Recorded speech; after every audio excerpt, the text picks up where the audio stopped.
आ गए मेरी मौत का तमाशा देखने।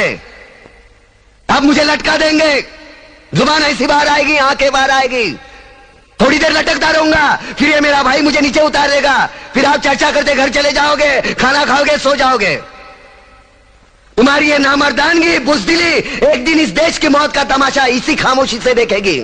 कुछ नहीं कहना मुझे, तुम्हें कुछ नहीं। तुम्हारी जिंदगी में कोई फर्क पड़ने वाला नहीं।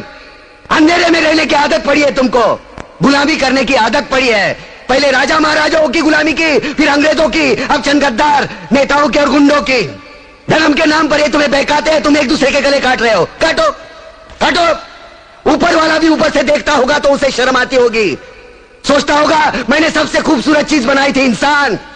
इंसान नीचे देखा तो सब कीड़े बन गए, कीड़े कीड़े। रेंगते रहो, सड़ते रहो और मरो। आए और गए, खेल खत्म। क्यों जिए मालूम नहीं, क्यों मरे मालूम नहीं। कलम वाली बाई क्रांति लाना चाहती थी, कलम के जोर पर काले वर्तमान को खत्म करना चाहती थी। कौन समझा उसकी बात को? सब साले मुर्दे, जिंदा लाशें। किसे जगाती वो? मैं जाग गया, कुछ अच्छा काम करके जा रहा हूं, सुकून है। लेकिन ध्यान में रखना, तुम्हारी ये खामोशी कल तुम्हारे बच्चों के लिए रोना बन जाएगी। ये कानून वाले, वर्दी वाले नेता, इन्होंने अपना ईमान बेच दिया। एक दूसरे को जलाते वक्त तुम्हारा ईमान कहां गया था? भाड़ में।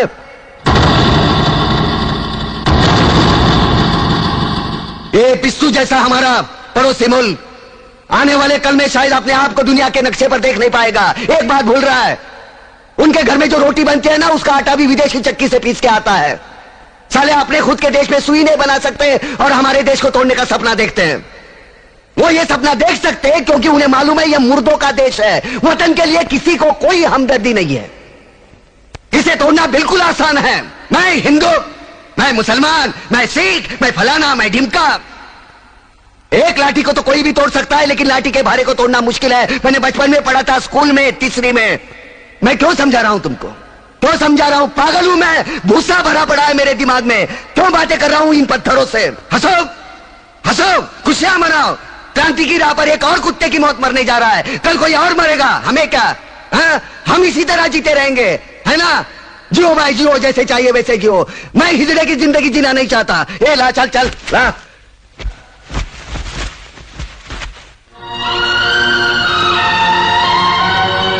ठहरो, ये फांसी नहीं हो सकती।